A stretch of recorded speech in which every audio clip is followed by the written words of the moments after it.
affair. May I now remind all the donors to offer the gift to the Sangha Martyrs. Firstly, may I invite U Aung Soda, the chairman of Myanmar Combiz Company Limited from Yangon.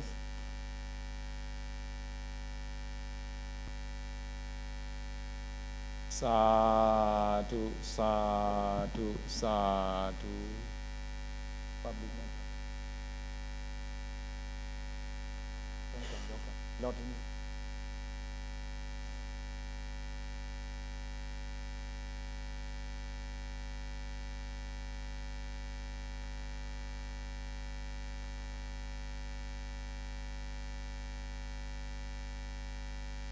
Thank you very much, U Aung Soda, the chairman, Myanmar Combiz Company Limited, for this offering.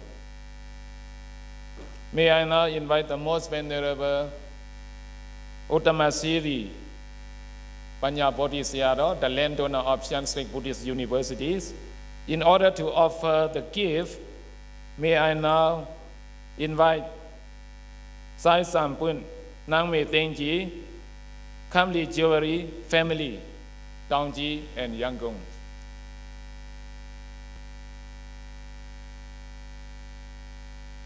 Thank you very much, Khammai family.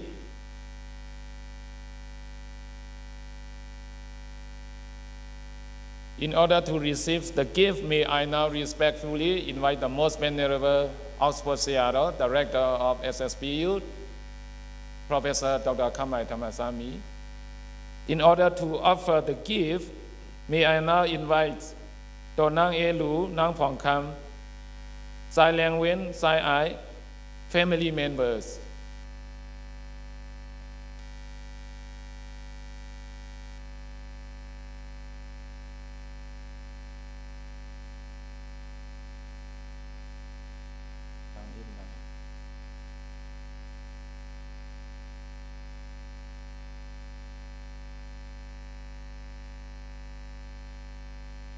Sadhu, sadhu, sadhu.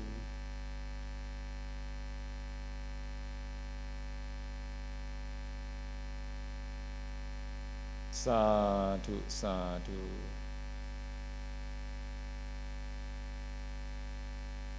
Sadhu, sadhu, sadhu.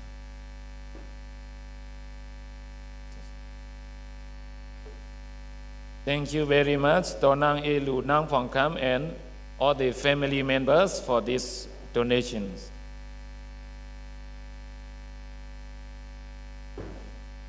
In order to receive the gift offering, may I now respectfully invite the most venerable Govinda from Mahavihara, Dhammavinya Buddhist University, Yangon.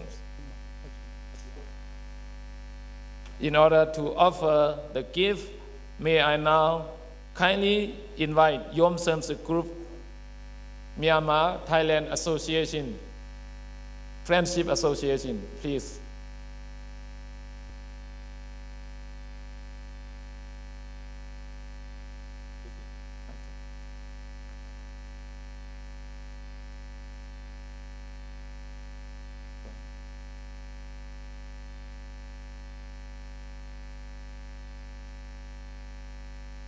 Sadhu, sadhu, sadhu.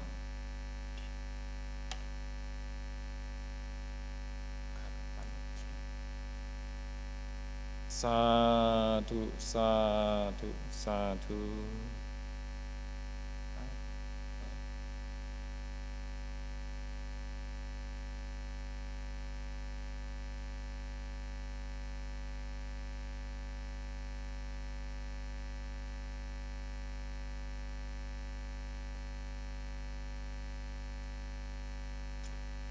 Thank you very much, Yom Samsa Group and Dhamma friends from Thailand for this offering. May I now respectfully invite the most venerable Pramahanapan,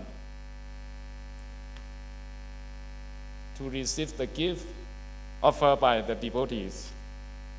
In order to offer the gift to the Venerable Pramanapan, may I now kindly invite Yom Patchathorn and Dhamma friends from Thailand.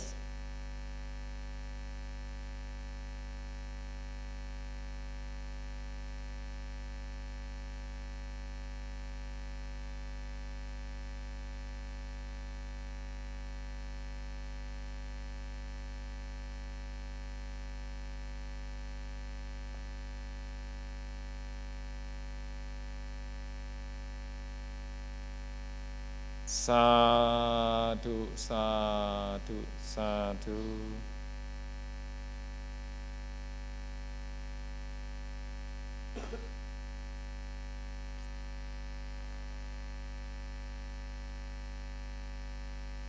Sadhu, sadhu, sadhu.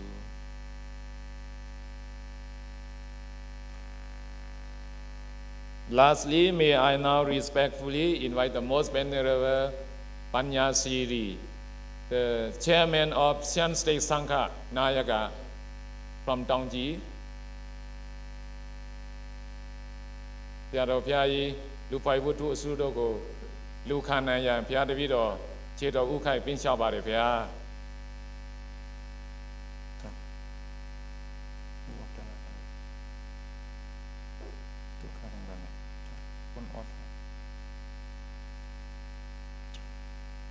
In order to offer the gift, may I now kindly invite Dr. Ong Tan Mao, Ministry of Shan State Religious Affairs, to offer the gift to the Most Venerable Patanda Panyasiri Akamaha Pandita, the Chairman of Shan State Sangha Nayaka.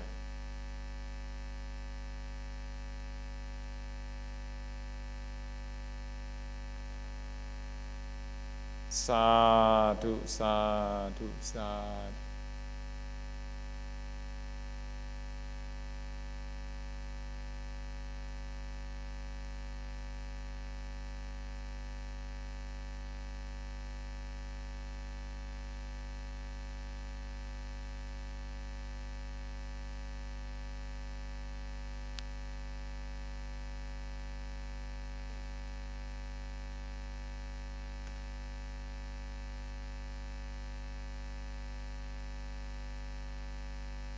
Thank you very much, Dr. Ong Tan Mao, Ministry of Shan State Religious Affairs.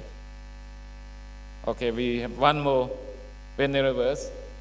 May I now respectfully invite the most venerables, Patanda Uttara from Dhammasami Monastery. The venerable is the Secretary of Shan State Sangha Manayaka. So earlier is our Chairman of Shan State Sangha Manayaka. In order to offer the gift to the Venerable Uttara, may I now kindly invite the Dagaji U Tin U to offer the gift to the Most Venerable, please.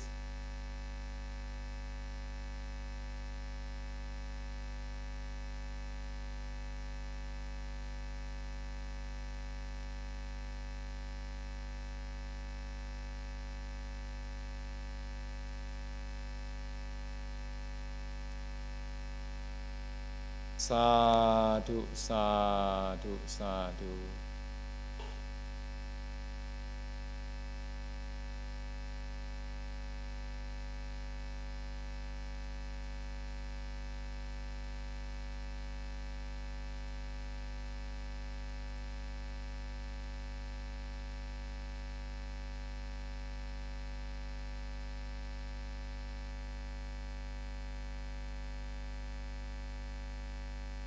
Thank you very much, all the donors, for these offerings. And also, I would like to extend my thanks to all the members of the Sangha Mahathera for your kindness, for your loving kindness. This is the end of opening ceremony, and we will continuously we will continue the opening lecture. Before that,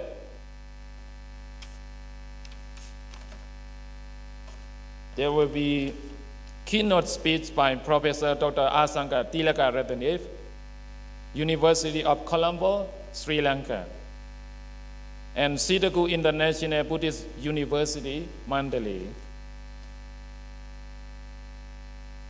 Professor Asanga Tilaka Ratanath, a PhD Comparative Philosophy, University of Hawaii. Professor Asanga is a professor of Pali and Buddhist Study, University of Colombo, Sri Lanka.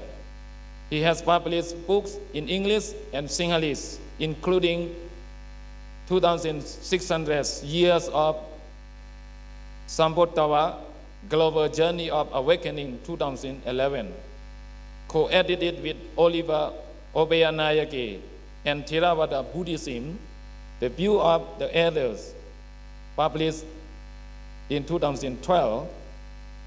He focused mainly on contemporary social and religious problems in Sri Lanka and the concept of justice in Buddhism, interreligious study, and philosophy of religion and language. May I now kindly invite Professor Asanga Tilaka Ratanath to be on the stage.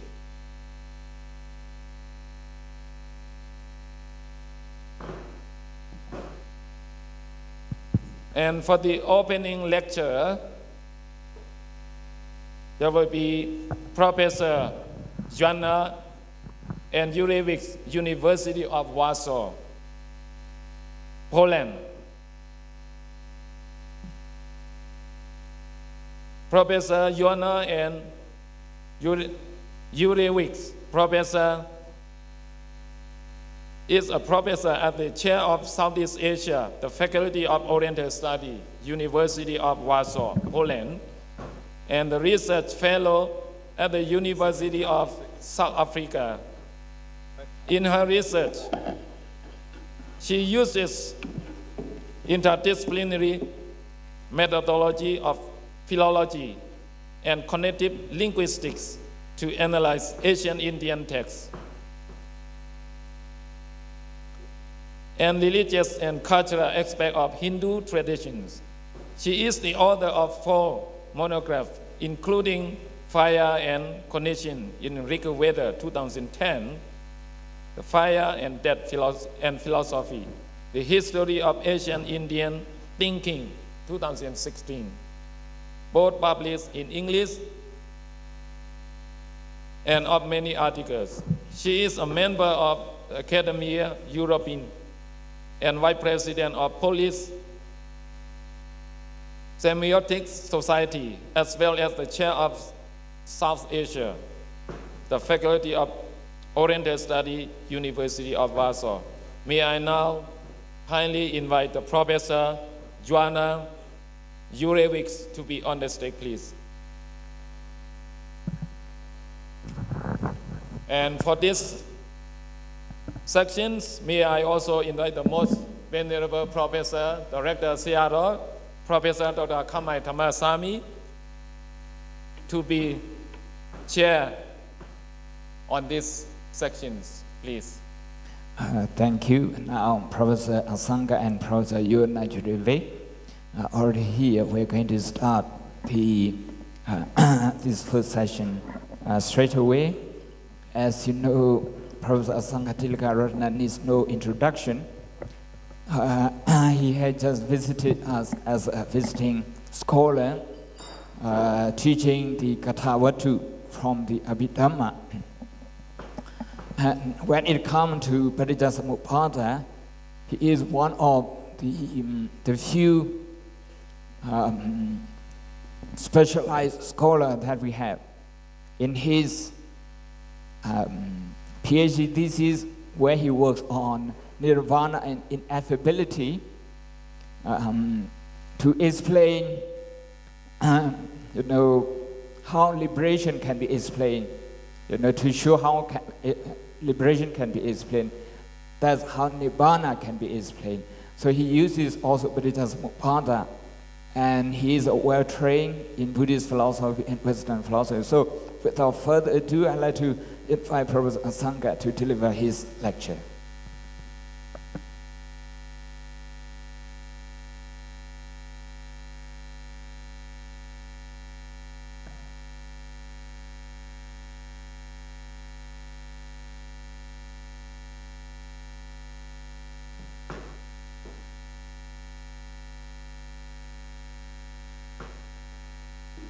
Very good morning to everybody.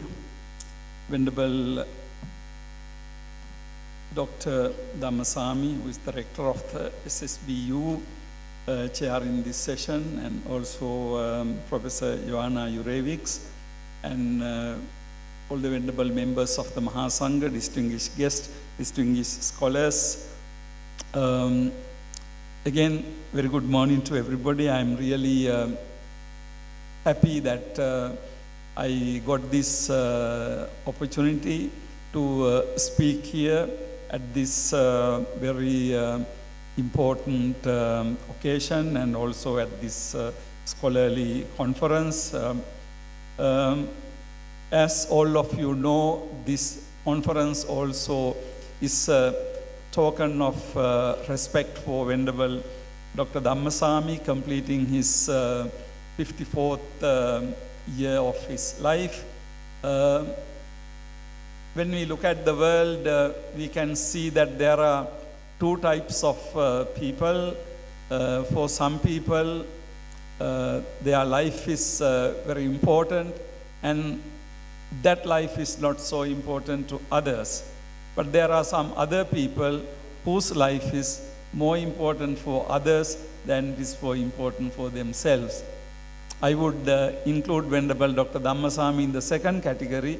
His life is much more important for a lot of others than for himself. He has established this university in Shan state. Of course, in addition to that, he is heading Oxford Buddhist Vihara and a couple of other Buddhist centers in several different countries in the world. So let me take this opportunity, Venerable Sir, wish you longevity, good health, happiness, and energy to do much more work to the Sangha and Sasana and to the academic world. Having said that, let me also thank Dr. Pipo Cho, the Dean of this university, and also Venerable Dhammasami again for inviting me for this occasion. As you know, I happen to be for last couple of months in Myanmar. I am teaching in Sitagu International Buddhist Academy. When I got this invitation about 2 weeks ago to come and deliver 2 lectures here, I was really happy. Not only I was happy for being able to deliver lectures, I was even more happy to come to Shan State again and experience the beauty here, and also the great hospitality of the people, and also visiting this newly established university. So, in fact, in any manner, if I can be of help or support to this new university, of course, I will not hesitate to do that. So, I'm glad again for being here and for taking care of me and for everything. Okay. With this introduction, let me move into my keynote speech today. As you can see, it is independent perspectives on the Buddhist theory of dependent origination. So it's a very interesting theme. When I accepted this keynote speech, of course I accepted not because I have so much new very important things to say, but mainly because I thought I will provide you with the basic background of this theme, and for the other distinguished scholars to come up with various specific ideas and theories of. So from my speech, don't expect much. It will be a general introduction. And particularly when I saw the list of the participants, it was really heartening to see Joanna Jurevik's name and also Alexander Winch. And having read Professor Richard Gomrich's What the Buddha Thought, I was thinking, my God, who are these people? A person like Richard Gomrich is praising so much, because knowing Richard, you know, getting some good words for somebody is not that easy. So I really wanted to, it was a pleasant surprise to, get an opportunity to meet them. So I'm very glad to being able to say a few ideas, in the presence of you. Okay, from that, let me move into my theme. Now, in the Buddhist tradition, we know that it is said that the newly enlightened Buddha reflected on Paticcasamuppada in the 4th week after his enlightenment. And it is further said that when he so reflected, rays started emanating from his body. This reveals how the tradition viewed the doctrine. Now, why this special treatment to this particular doctrine? Now, this story everybody knows. In the 4th week, Buddha was reflecting on Paticcasamuppada. Now, of course, Paticcasamuppada has been treated as a very special theme, subject in the teaching of the Buddha from the very beginning. Now, what is Paticcasamuppada exactly?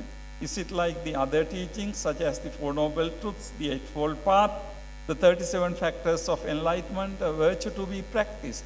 Now, I raise this question very often. I can see in Buddhist writings, we put Paticcasamuppada among other doctrines. But if we really look at carefully, Paticcasamuppada should not be among the other doctrines. It cannot be on par with the rest of the teachings of the Buddha. Either it has to be below or it has to be above the rest of the Dhammas. Why I say this is because Paticcasamuppada is not another virtue to be practiced. Paticcasamuppada in that sense is not like Ariyo Attangiko Maggo or Chattari Arya Satchani. It's not like that. Either it has to provide the basis for all the other doctrines of the Buddha, or it has to be above, but not on par with other doctrines. Or in other words, it is not one among the other doctrines. What I'm saying can be all these things may be discussed and debated further, but simply I think Paticcasamuppada has to be treated as differently. Now, Paticcasamuppada is a theory with which the Buddha would explain rising and cessation of any phenomena, mental or extra-mental, including rising and cessation of suffering. And basically, now if you look at Paticcasamuppada, you can see that it is the doctrine, it is the theory, it is the basic theoretical principle that Buddha would use to describe not only rising and cessation of suffering, but everything.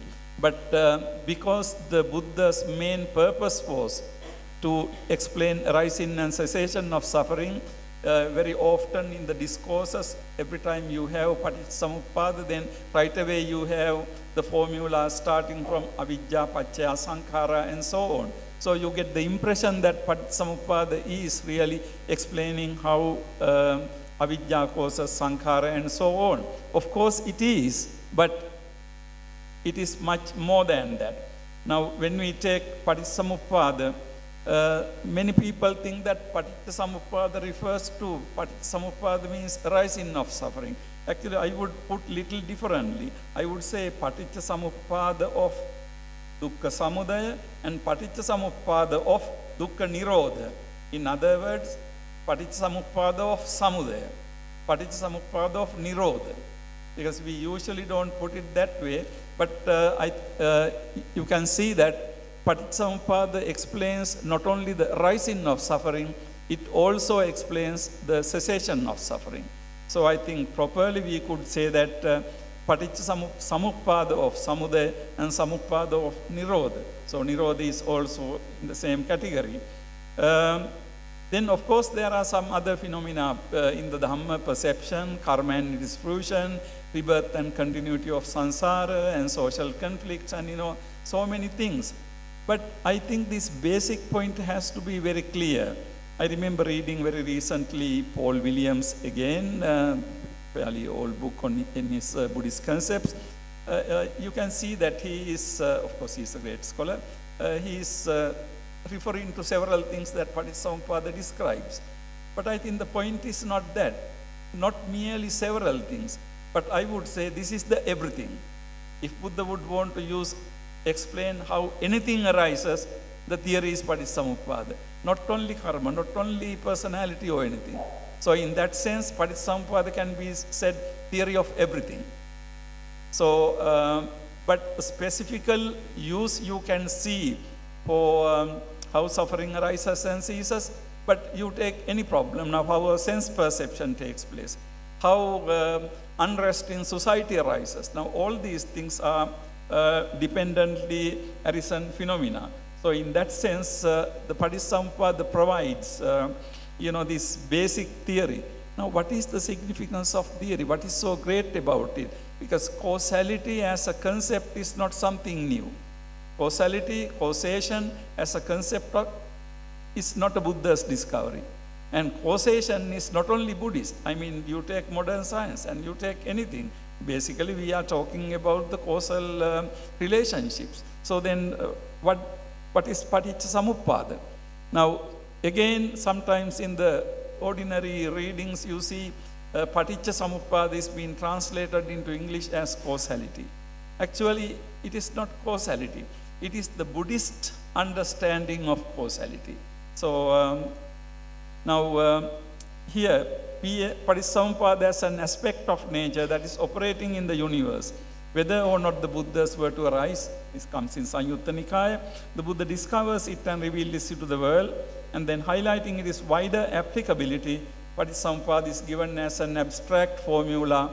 Imasming sati idang hoti, imasuppada idang uppajjati, imasming asati idang nahoti. Everybody knows this. Imasa nirodha idang nirujjati. Now this is a pretty abstract formula. If you translate into modern language, it's like, something we would explain by referring to X, Y, Z, and, so on. But that symbolism is not available in early discourses. But when you say imasming sati idang hoti, this imasming can be anything. This idang can be anything. So any particular thing, imasming sati idang hoti. Now the beauty of this language and also the philosophical significance of this language is things are taking place, but not things are done by anybody. So, this basic agentless, natural process of how things happen, this is basically the most important aspect of this. Now when we see the Paticcasamuppada, very often in English language, again, we translate this as central philosophy of the Buddha. Now, Buddha uses the term Majjhena Tathagato Dhammang Deseti. Then he goes to Paticcasamuppada method. However, this Majjha can be translated into English as central, but the word central in English language has many uses, among which central also means the main, key. In addition to central means something in the center. I think when we say Paticcasamuppada is the central teaching, of course, if you are talking about only the theory, Paticcasamuppada is central. But if you take the Dhamma as a whole, of course, I would say Four Noble Truths is central. But I think that when the Buddha uses the term Majjhena Tathagato Dhamman Deseti, it doesn't mean central in that sense. It means central in the sense it's in between two things, like transcending two oppositions, transcending two binary relations, something like that. So, again, this the issue that arises with translation is, something very important. So, from the translation. So, basically, Paticcasamuppada in this sense, we can see as providing the theoretical explanation. And then the significance is it takes away the agent, doer, experiencer, or Atman and Brahman, divine creation. It takes away the mystery from causal process and goes beyond binary oppositions. Now, answering my question, what is so important, what is so extraordinary in this teaching, you can see I'm not going into detail, but if you place this in the context of causal theories in the ancient Indian philosophical tradition, now how one thing happens, the people explained it with reference to some kind of, sometimes some type of Shakti, power. So the cause having some type of hidden, mysterious power to give birth to something. So, you know, this mystery, mysterious thing, mysterious agent, something like ghost in the machine, causing something. Now, the whole this mystery, and then you have the belief in Atman, according to Buddhism, which is non-existent. But when you put together Rupa Vedana, Sanya, Sankhara, Vijnana, you kind of interpolate Atman into it and believe that there is again a ghost in the machine who is doing it internally. And then corresponding to it, you have the universal concept of Brahman, overseeing and doing everything. Now when you take this Paticcasamuppada formula, imasmin sati idang hoti, or avidya paccaya sankhara, it doesn't talk about the agent. It doesn't talk about somebody who is doing. Now this I would consider to be the largest breakthrough in the Buddhist tradition, Buddha's philosophy. Taking away the Atman, taking away the Brahman, taking away the, the doer. However, as we see a little bit shortly, we can see that this impersonal language is extremely challenging. It caused a lot of problems for Buddhist tradition. We are still struggling with some of these problems, but nevertheless, you can see that the taking agent away, taking the doer and